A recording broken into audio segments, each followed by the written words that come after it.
Hello and welcome to Social Media Weekly, episode 25th February 2020. Social Media Weekly is brought to you by Virtual Peddlers Marketing, the digital marketing agency that helps small businesses go digital. My name is Sean. And I'm JK. This week's news, Facebook plans to tab, T-A-B, our news feed. Tab or tab? Tab, like, Or you know how Facebook has tabs, yeah. I thought like tab into a newsfeed. Like, why do you No. want to do that? New social media, Ikaria sells the same things as everyone else. Twitter also wants stories. Who doesn't want stories, right? Yep. Twitter lets us add to previous tweets. And Shopify joins Facebook's Libra Association. Mm-hmm. Back to the stories. All right. Facebook plans to tab our newsfeed. The newsfeed we're having right now is still a giant mess of most things we don't ever want to see. A lot of shared stuff, a lot of too many rubbish going on. And Agreed. Facebook plans to change that. A recent test reveals that Facebook will have separate tabs for relevant, recent, and seen posts. Relevant is a list of posts Facebook thinks you will find interesting. Recent are filtered posts by people or pages you like, possibly shown in reverse chronological order. And seen is just a bunch of content you've already seen recently. Okay. So that means relevant would probably be what you're seeing right now in the feed. all right. What Facebook thinks you like to see based on, let's say, how you engage with pages and people and certain interests. Okay. The recent are the ones that maybe they're the relevant ones, but they are the ones that you missed out. What do you mean by missed out? Like, how Like do you say, for define example, between 3 p.m. to 6 p.m. today, Uh-huh. you missed out on certain things. Oh, so they replace the thing. Then they there. put it in there and say, hey, these are the things that you missed out in the past day. Or Oh. maybe you haven't logged in like 2 days. Okay, got it. Yeah, so the recent ones will probably appear there. I see. And the okay. seen ones will just be things that you have seen before and probably want to go back and look at it again. Like for example, you know how sometimes we see a lot of posts with what is this called? Like vlogs of food. Like Okay. top 10 food in KL or something like okay, that. the You know, you repost and see, stuff, yeah, those okay. kind of stuff that you've seen, but you forgot to bookmark it. Okay, And then you they look back again, you're like, where is it? Where is it? Okay, Look got it, back. So the first place to look for it would be the scene part of the newsfeed. Okay. Yep. Right. So this one, right? So let's just get it right. What's the scene for actually? But because usually, right, once we swipe through, right, chances are we won't.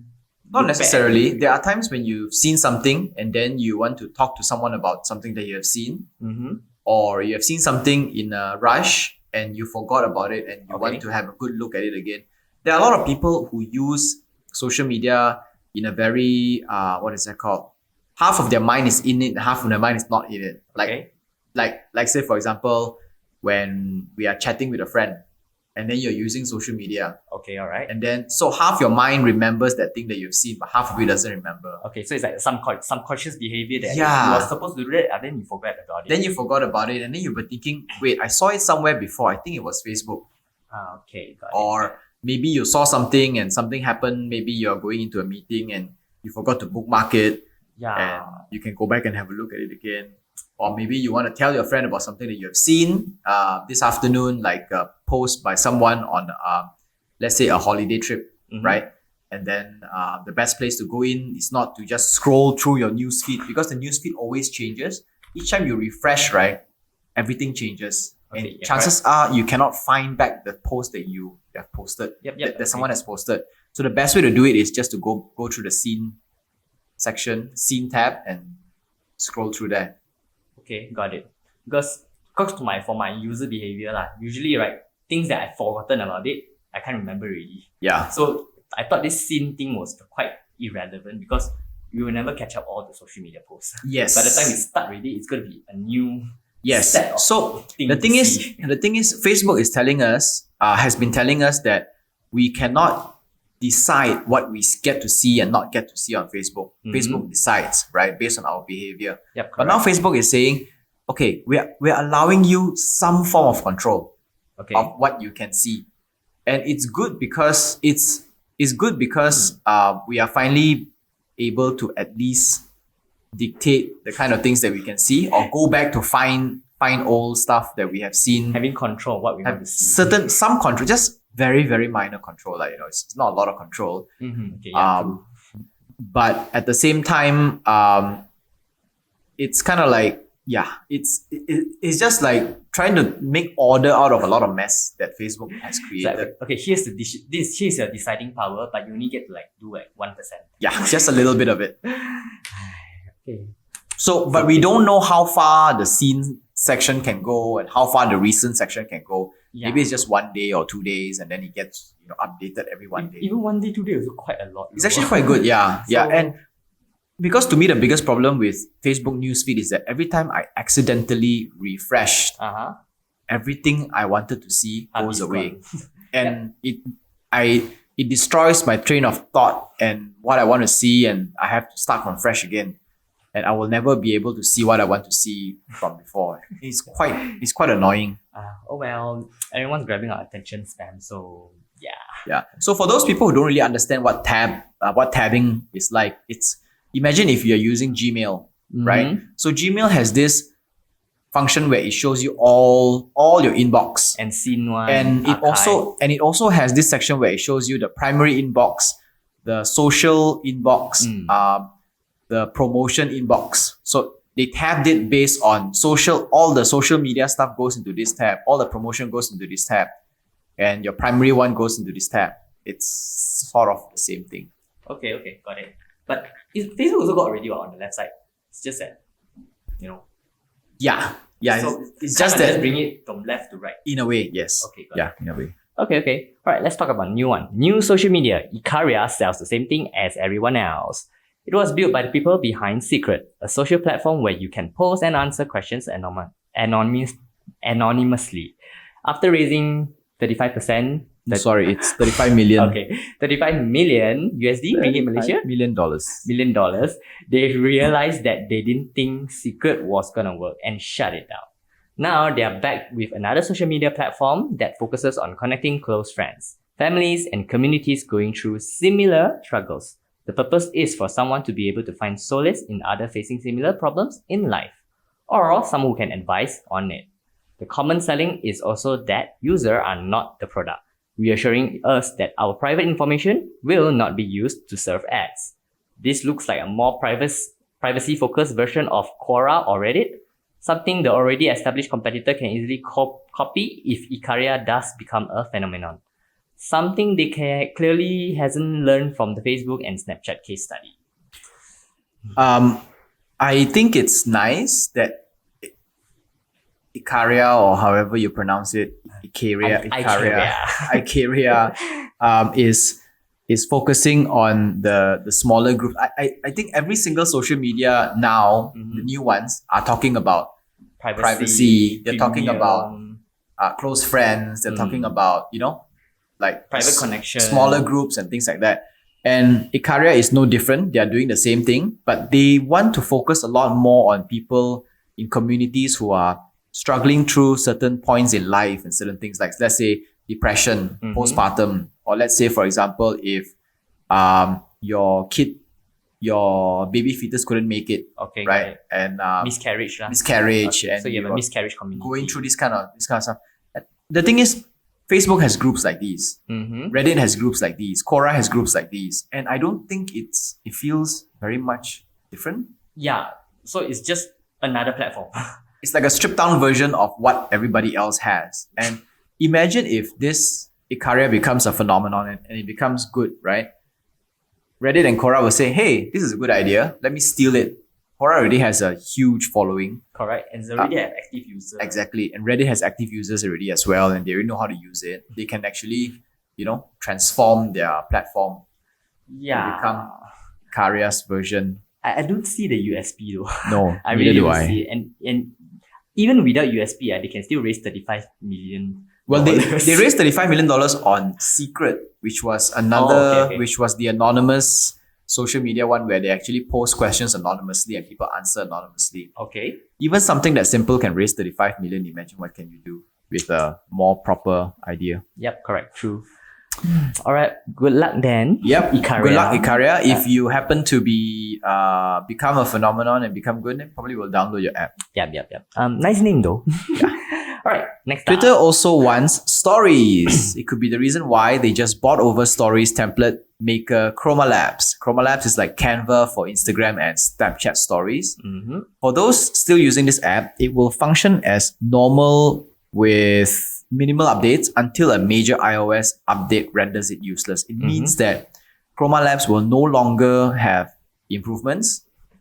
It will just stay as what it is until a major update, let's say iOS 14 comes in, and then Chroma Labs can't be used anymore. But majorly, Chroma Labs will be absorbed into Twitter to be used, we think, to build Twitter's stories. Okay. So means now Twitter is going to move into image and full screen image. Perhaps. So to say. Yeah. Because if they're going to build stories and they're going to maintain Twitter's current layout, I don't think it will work. It will be a place, unless they say that they want to help, what is this called? They want to help journalists and news sites, right? Do live or breaking news stories. Okay, got it. Okay. Then it becomes a bit more like, okay, then it makes sense. Yeah. If not, I don't see the change of it. Yeah. It's Because it's just going to be another stories platform, right? Yeah. All right. So next up, Twitter. Let us add to previous tweets. Sometimes we find ourselves having additional thoughts on a tweet we just let out.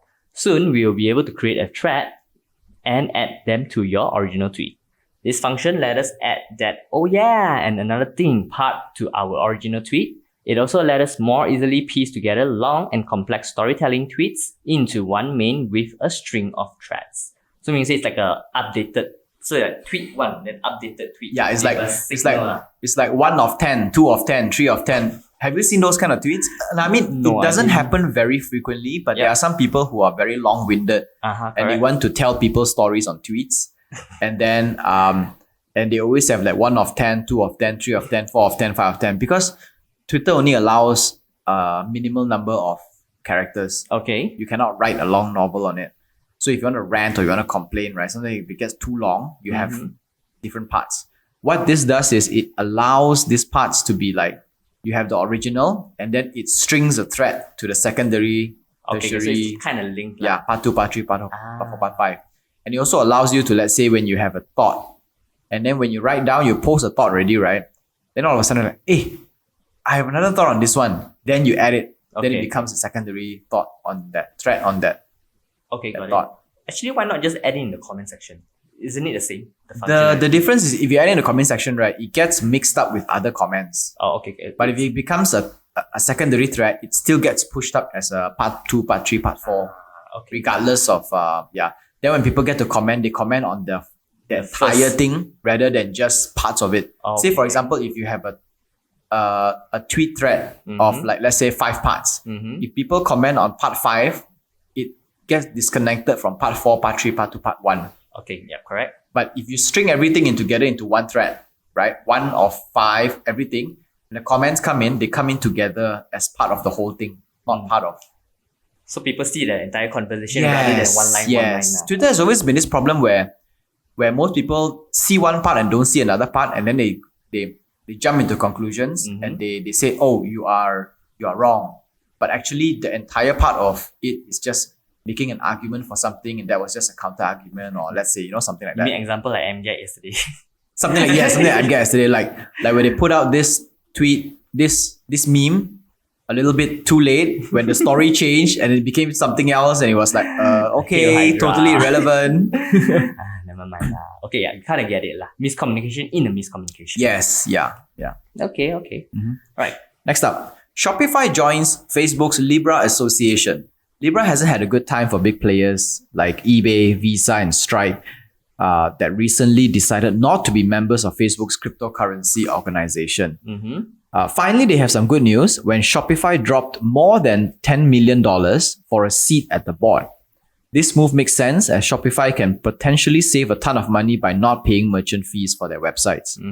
As part of Libra's member, Shopify will become a validation node operator, not nope, Noob operator. What's noob? validation node operator gain 1 vote on the Libra Association Council and can earn dividends from interest earned on a Libra reserve.